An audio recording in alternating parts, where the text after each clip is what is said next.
The sun was barely up, painting the world in soft hues of pink and orange. The crisp air carried the smell of dew-soaked grass as I packed the last cooler into the trunk. Today was the day I had been looking forward to for weeks, a picnic with our closest friends. My wife, Elena, was already in high spirits. She had spent the previous evening meticulously preparing her famous pasta salad and packing an assortment of snacks. "It'll be perfect," she'd said, her brown eyes sparkling with excitement. I smiled at her optimism, grateful for the rare opportunity to unwind with people I trusted and cherished. The group consisted of friends I'd known since college: Mark, a goofy but dependable guy with a love for fishing, and Rob, the life of the party, always armed with jokes and a booming laugh. Their partners were coming too, making it a gathering of 8. We arrived at the park before anyone else, claiming the ideal spot beneath a cluster of oak trees that offered just the right amount of shade. The lake nearby glistened under the rising sun, promising hours of relaxation and good conversation. By mid-morning, everyone had arrived. The sound of laughter filled the air as we set up blankets and chairs. Rob made a dramatic entrance with his Bluetooth speaker, blasting an upbeat playlist that had everyone nodding along. Elena floated among our friends effortlessly, her charisma and warmth pulling people toward her like a magnet. I watched her from a distance, my heart swelling with pride. She was always the center of attention, but never in a way that felt overbearing. For now, the day seemed perfect, just the kind of moment I'd cling to when life felt overwhelming. Little did I know, hidden beneath the surface of the laughter and camaraderie, secrets were beginning to unravel. As the sun climbed higher in the sky, the picnic was in full swing. Conversations flowed freely, accompanied by the clink of glasses and the crunch of chips.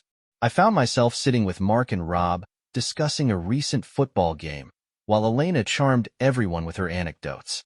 At one point, she excused herself to fetch something from the car.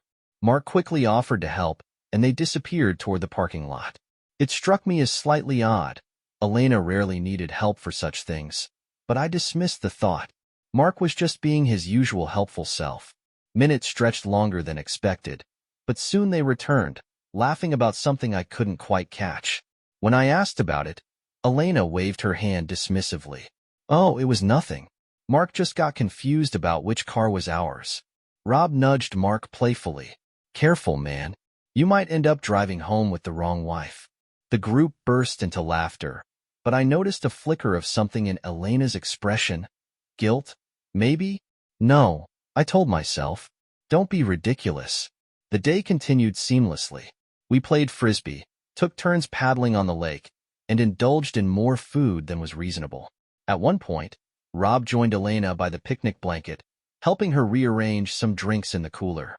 Their conversation seemed lighthearted, but I couldn't shake a growing unease as I watched them from afar.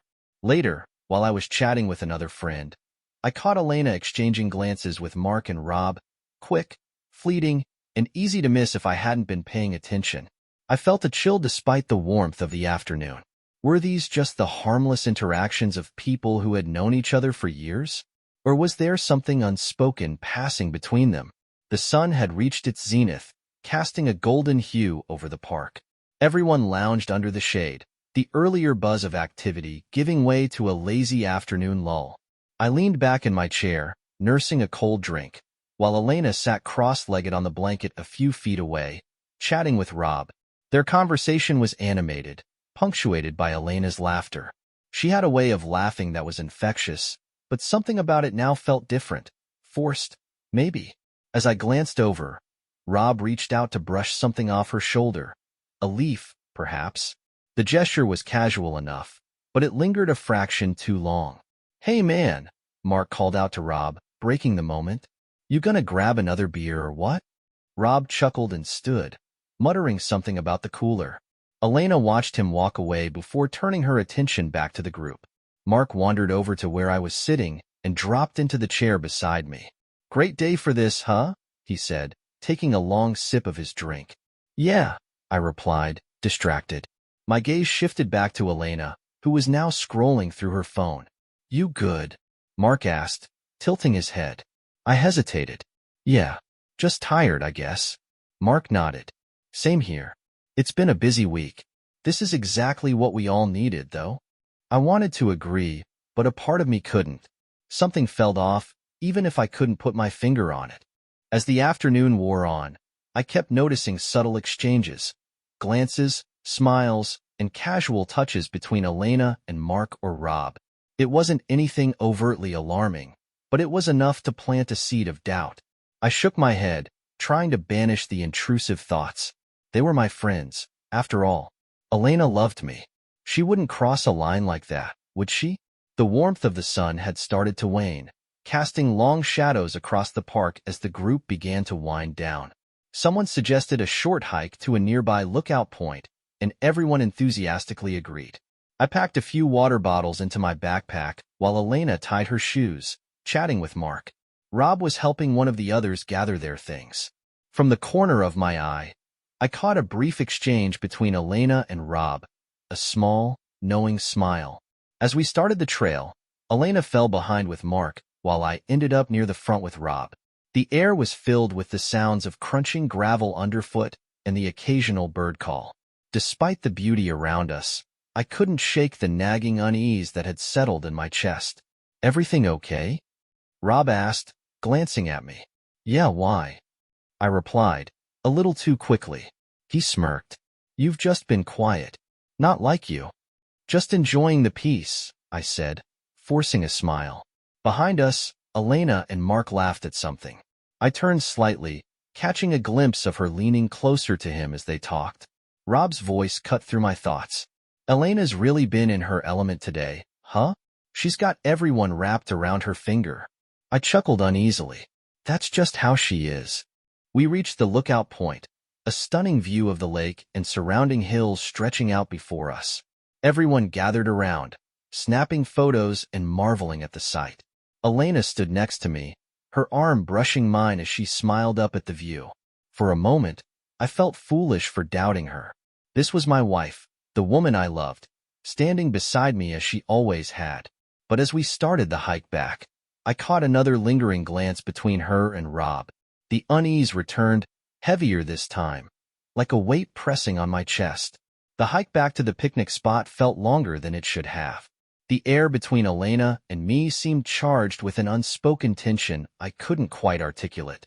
She was as bubbly as ever, chatting with the group and making jokes, but her laughter didn't reach her eyes. When we arrived back at the blanket, someone suggested a game of charades. It was the kind of light-hearted activity that usually brought the group together, but I found it hard to focus. Elena volunteered to go first, eagerly acting out a scene that had everyone guessing and laughing. As the game progressed, Mark and Rob seemed unusually attentive to her. It wasn't overt, just the way their eyes lingered a little too long or how quickly they responded to her gestures.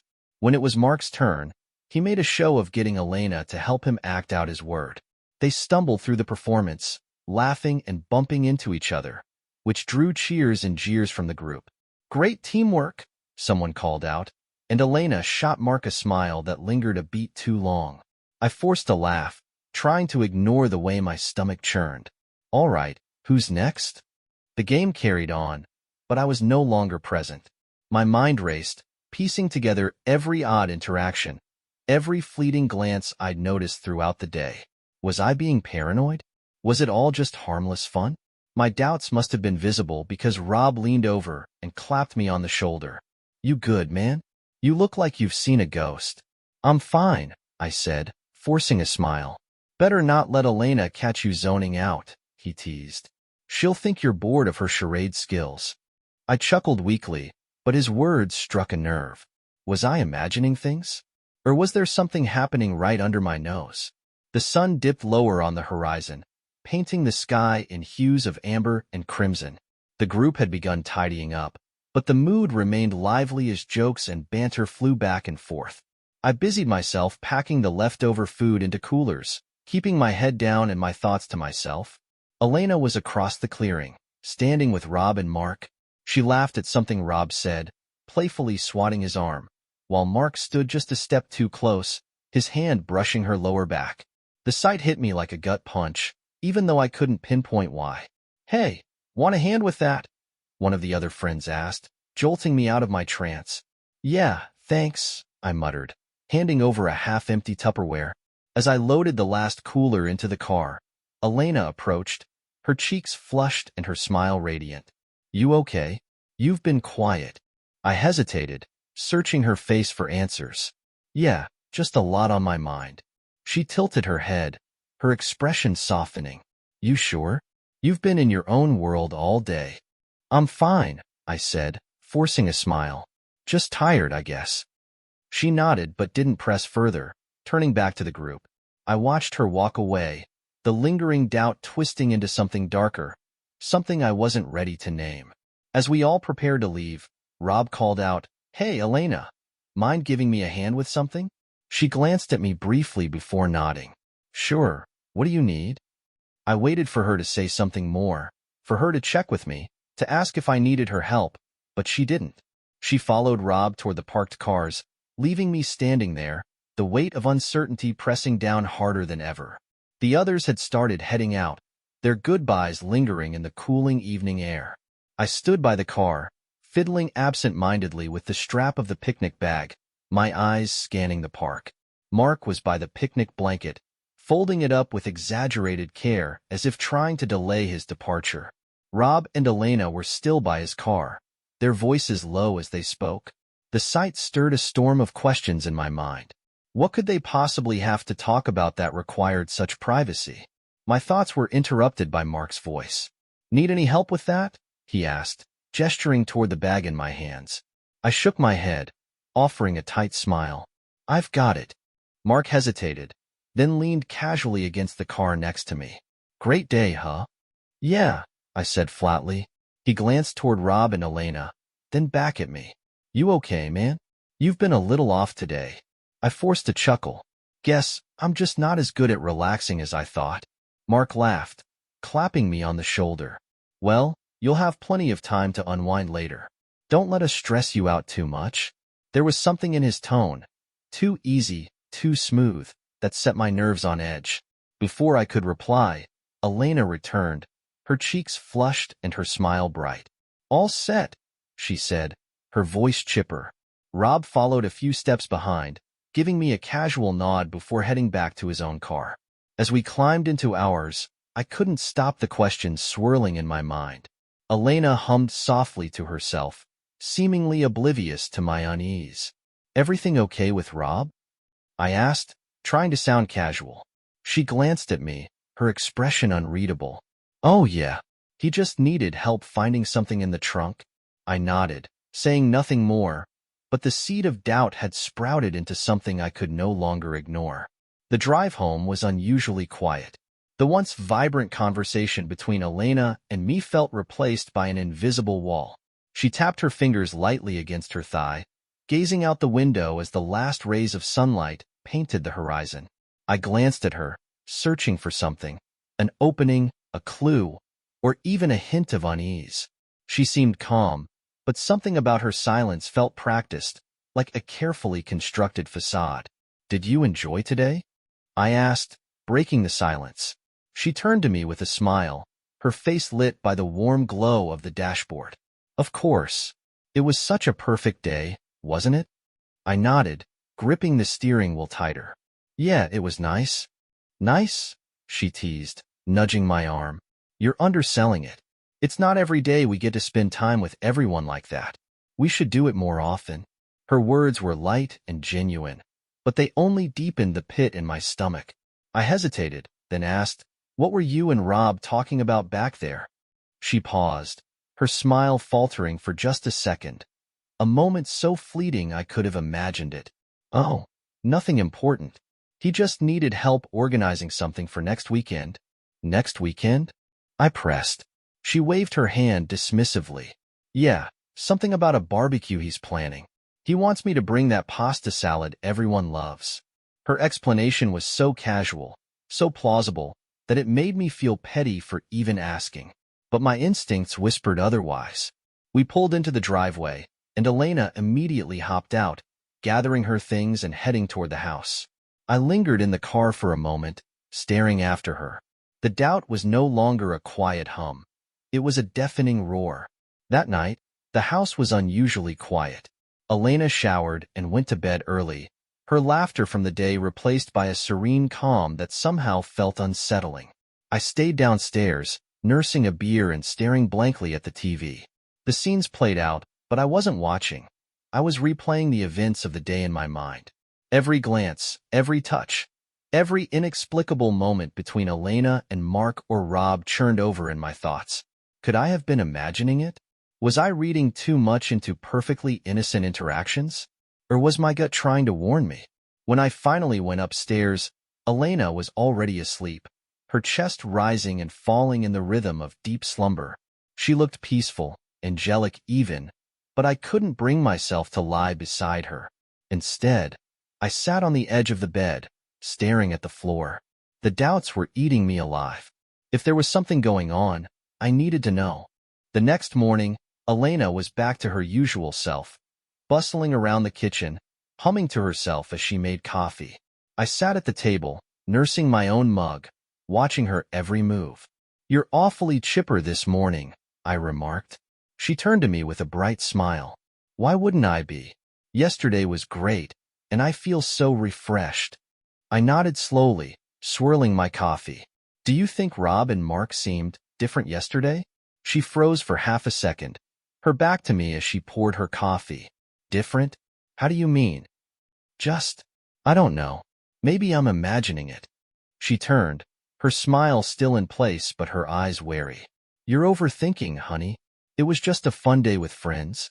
Her reassurance should have comforted me, but it only made me more uneasy.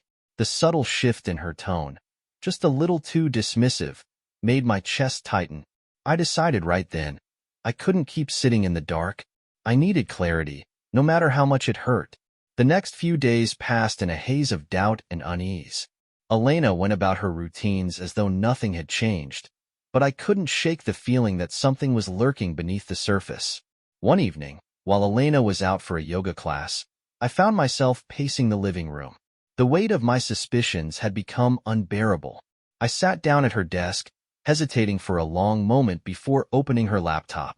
I wasn't proud of what I was about to do, but I needed answers.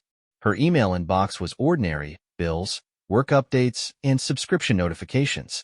But it was her messaging app that made my heart stop. A thread with Mark, buried beneath her other conversations, caught my eye. I clicked on it, my chest tightening with every line I read. The messages were light at first, jokes and banter, but as I scrolled further back, the tone shifted. "Mark, yesterday was incredible. Can't wait for next time. Elena, we have to be more careful. I think he's starting to notice something. Mark, don't worry. I've got it under control." My hands trembled as I scrolled faster.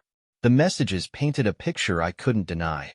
Hidden meetings, stolen moments, and a web of lies stretching back weeks, maybe months. And then I saw a message from Rob in another thread, equally damning. "Rob, you're amazing, Elena. Can't stop thinking about our time together." Elena, "Me too. But let's keep it quiet. He can never find out." The room spun as my worst fears were confirmed. It wasn't just one of them, it was both. Two of my closest friends had betrayed me, and Elena was at the center of it all. I sat there, staring at the screen, feeling the weight of my world crumbling around me. The door opened downstairs, and Elena's cheerful voice called out, "I'm back?"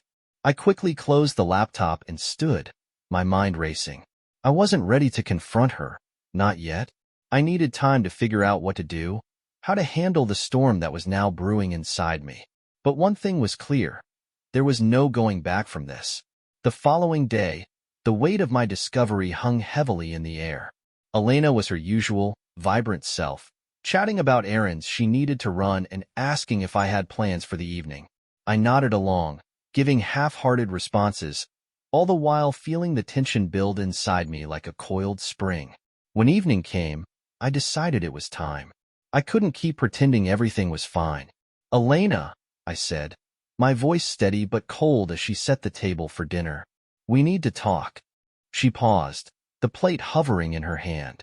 "Sure, what's on your mind?" I gestured for her to sit, and I took the chair opposite. For a moment, I just looked at her. At the woman I had loved for years, the person I thought I knew better than anyone.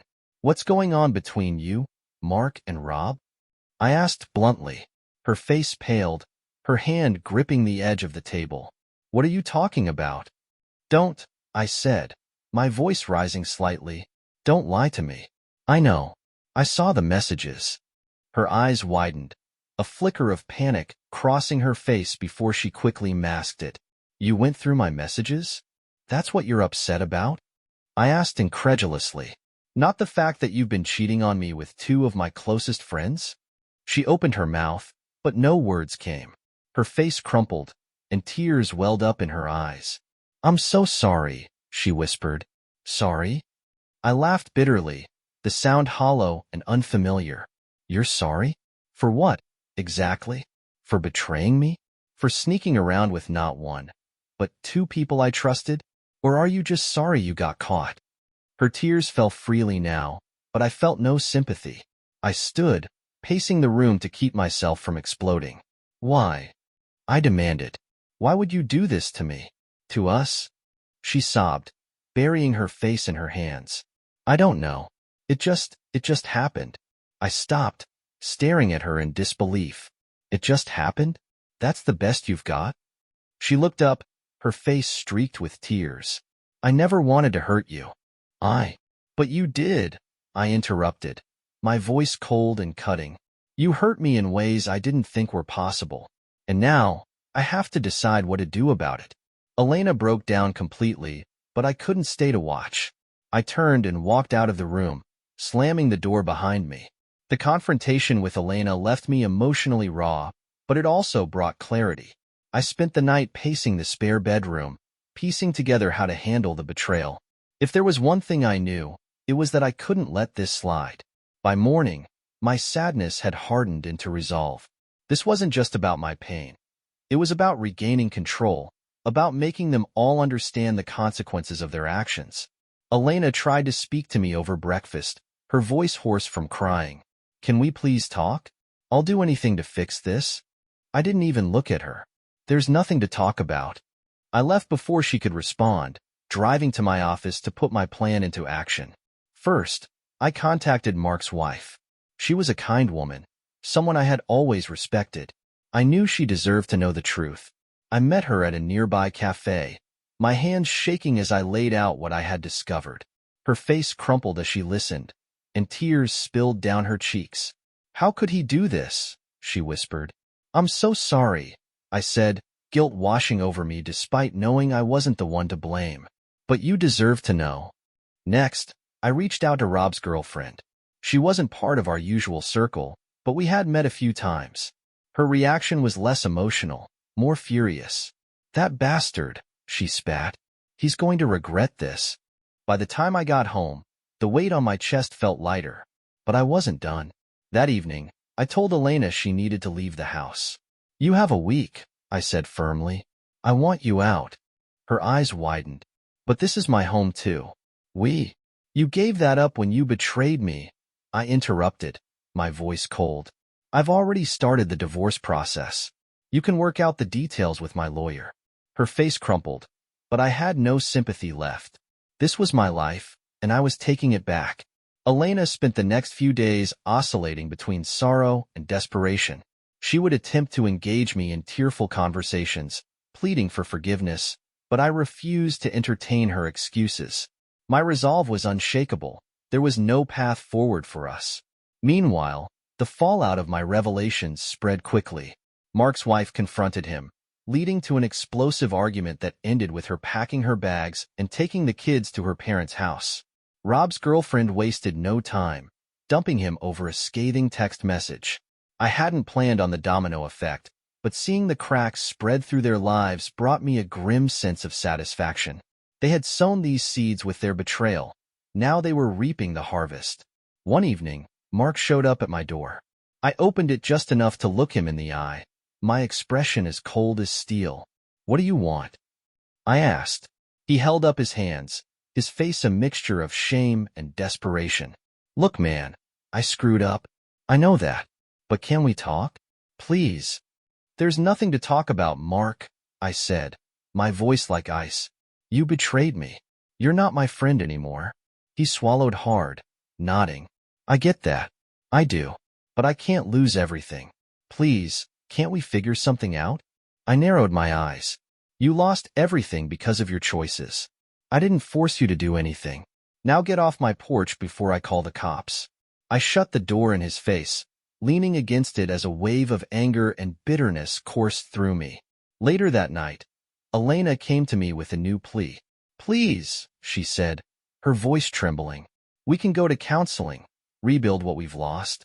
I'll do anything, to make this right. I shook my head, meeting her tear-filled gaze with cold detachment. You can't rebuild trust once it's shattered. What you did can't be undone, Elena. You made your choice, and now you have to live with it. Her shoulders sagged as she crumbled before me, but I felt nothing but a hollow satisfaction. With each passing day, I felt my focus sharpening. The chaos that had upended my life was no longer consuming me. Instead, it fueled a plan. One final act to ensure Mark, Rob, and Elena understood the gravity of their betrayal. By now, word of their actions had started to ripple through our social circle. Friends were reaching out, torn between disbelief and disgust. I had avoided most conversations, letting the truth speak for itself, but I wanted to leave a lasting impression. I decided to organize a small gathering, a dinner party to clear the air, I told them. I invited Mark, Rob, their partners, and a few of our mutual friends. Elena, still living in the house for now, reluctantly agreed to help prepare. She seemed eager for any sign of reconciliation, but I knew better. On the evening of the party, the house was immaculate, the table set beautifully. Elena fluttered around nervously, her smiles brittle and forced. Mark and Rob arrived together, their faces tight with unease. Mark's wife had refused to come, and Rob was now alone, his girlfriend having firmly cut ties. As the evening unfolded, I played the perfect host, wearing a mask of calm that belied the storm within.